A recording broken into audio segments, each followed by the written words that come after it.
무언가를 떨어뜨렸다. 와타나베 아키에 피폭 당시 17세. 아, B 식구가 무언가 하얀 것을 떨어뜨렸다. 라는 목소리에 창문으로부터 상공을 보자 비행기 그림자 같은 것이 눈에 비춰졌습니다. 그 순간 젖은 가죽 채찍으로 실컷 맞은 것 같은 아픔을 느꼈습니다.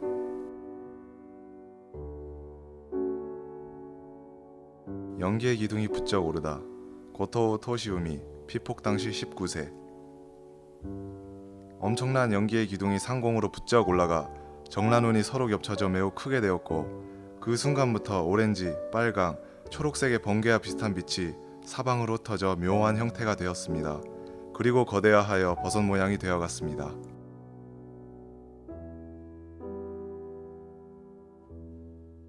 물이 필요했습니다. 타카쿠라 노부코, 피폭 당시 19세. 검고 검은 비, 굵은 빗방울의 비, 상처를 입으면서 살아간 사람들. 하늘을 향해 그 비를 마시려고 입을 크게 열었습니다. 뜨거워서, 너무 뜨거워서 몸 안이 불덩어리 같아서 물이 필요했습니다.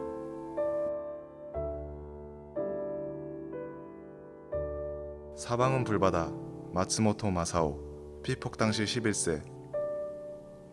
저는 어머니, 여동생, 남동생과 후나이리에서 요코가와까지 가는 시형전차를 탔습니다. 토호카이치 정류장을 발차한 지 얼마 안 돼 새까만 어둠이 되어 뭐가 뭔지 알 수가 없습니다. 전철 내부는 대혼란. 꺼내줘! 문을 열어! 서로 밀고 다투는 사이에 희미하게 밝아져 앞다투어 밖으로 나갔습니다. 사방은 불바다, 장렬하는 지옥이었습니다.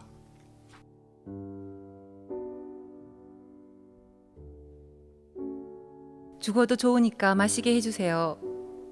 사토 야스코, 피폭 당시 17세. 물 주세요. 라는 목소리는 벽돌 창고의 반향에서 쩌렁쩌렁 울리고 있었습니다. 중학생도 여학생도 나란히 놓여진 얼굴은 풍선과 같이 부어 있었습니다. 그리고 눈은 마치 실이 늘어진 것과 같이 가늘었고 누구의 얼굴이라고 할 것도 없이 전부 똑같이 보였습니다.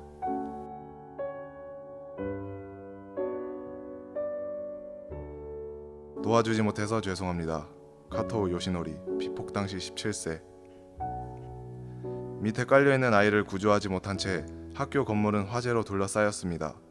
뺨을 맞대고 비벼줄 수 있을 정도로 몸은 거의 밖에 나와 있는데 한쪽 팔이 기둥과 기둥 사이에 깔려 뭉개져 끌어낼 수가 없었습니다. 조금 있으면 편해지니까 라고 하며 손을 잡았습니다.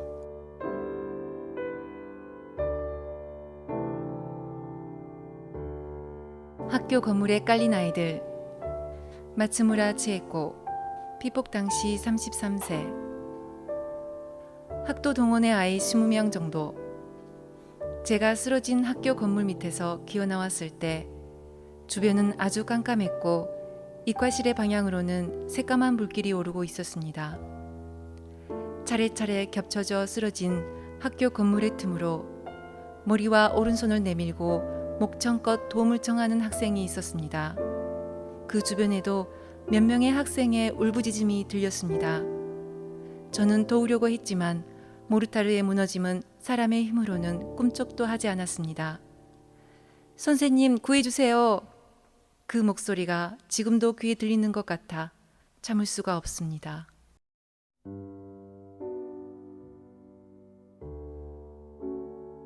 여동생과 나를 껴안고 카네치카 마모루, 피폭 당시 3세.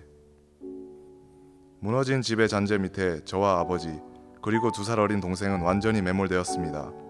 시간이 어느 정도 지났을까요?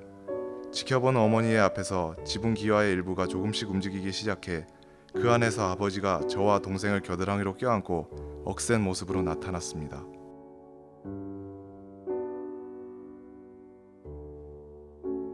불탄 전차 안에 탄화된 시체. 키하라 토시코, 피폭 당시 17세. 불에 타서 빨갛게 된 전차가 텐마초에 멈춰서 이게 무엇인가 생각했더니 사람이 불에 타서 검게 눌어붙은 것이 전차 안에서 여기저기 흩어진 채로 밖을 향해 쓰러져 있어 이제는 숯이라고 해도 될 정도였습니다. 인간의 숯, 믿을 수 없는 일이었습니다. 군인들이 멍석을 깔고 있었습니다. 설마 시 전체가 한순간 잿더미가 되어 잿더미의 마을로 바뀌어 버리더니 너무 큰 충격에 머리가 이상해질 것 같았습니다.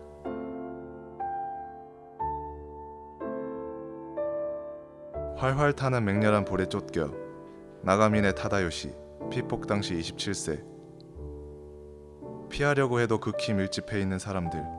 지나간 흔적으로는 몇 명인가의 차에 치인 시체가, 그렇지만 확인할 수 없을 정도의 인파는 이어지고 있었습니다.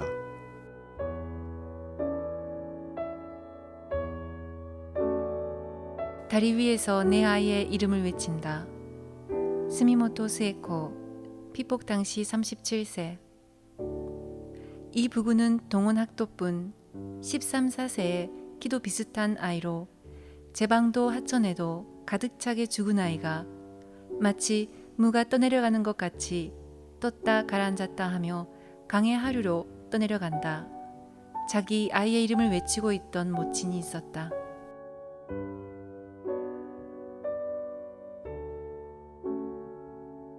니노시마 임시구호소로 시미즈 마사아키 피폭 당시 27세. 우지나 부두의 부상자가 트럭에 쌓여 옮겨집니다. 니노시마 임시구호소까지 배로 옮기지만 우지나 부두에 도착한 사람의 대부분이 죽어버렸습니다. 순식간에 시체의 산이 만들어졌습니다. 배에 실어진 사람은 아직 숨이 붙어있는 사람으로 살 가능성이 있는 사람들이었습니다.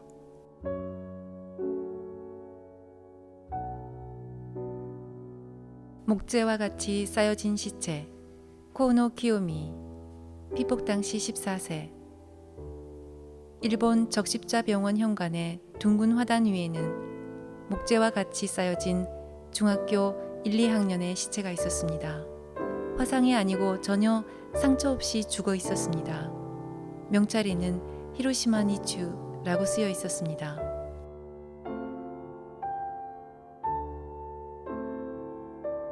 나의 아이를 화장시키다.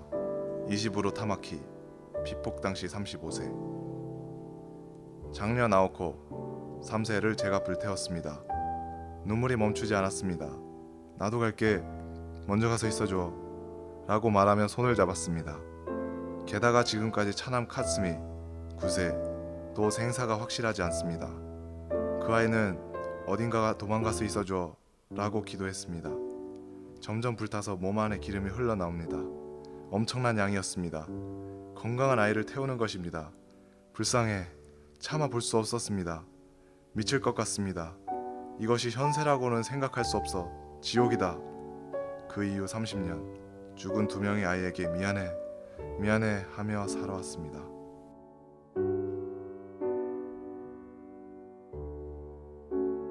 머릿속에 박혀진 유리.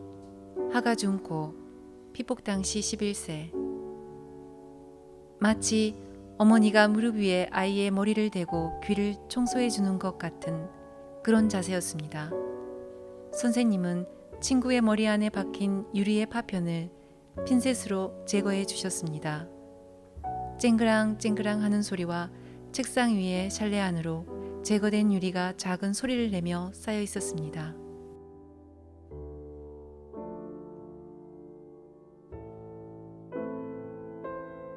대나무 숲의 구호소 코지리츠 토무 피폭 당시 4세. 친척 집에 뒤처리를 하러 간 조부모를 따라 히로시마 시에 들어갔다. 히로시마 시내를 잠시 돌아보며 할아버지에게 이 비극적인 사건에 대한 가르침을 받았고 원자폭탄의 참상을 보았다.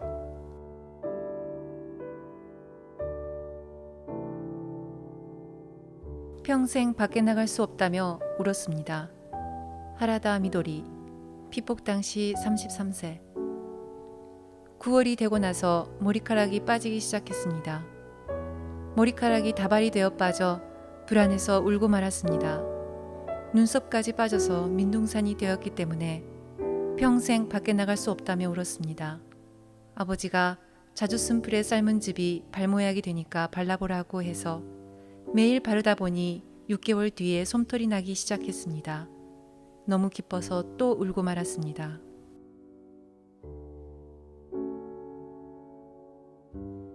검은색 가죽으로 만들어진 밴드의 시계를 표시로 후카마치 리쿠오, 피폭 당시 13세. 검은색 가죽 밴드의 시계를 표시로 폭발의 중심의 근처에서 피폭되었다고 생각되는 아버지를 찾는다. 이제 막 만 1살이 된 등에 업힌 여동생은 미미한 숨을 쉬면서 여름에 타는 듯한 뜨거운 날씨를 잘 견뎌주었다. 그러나 결국 나는 아버지를 찾을 수가 없었다.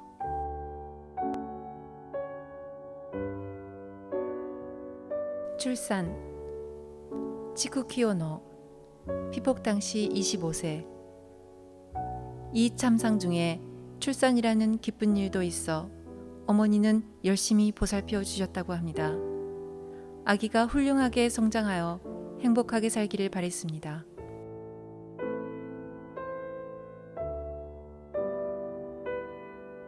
시원하고 맛있다. 카가와 요시이사, 피폭 당시 17세. 몇 사람의 무리가 있어 다가가 보니 신기하게 수동 펌프가 작동해 물이 나오고 있었습니다. 가뭄에 오는 단비라고 해야 할까요? 서로 뭉쳐져 있던 물은 투명했지만 그름 같은 먼지가 떠다니고 있었습니다. 이것이 밥그릇 밑에 가라앉는 것을 기다려 맑은 물을 시원하고 맛있다 라고 말하며 서로 나눠 마시면서 마을 피해의 비극에 대해 이야기했습니다.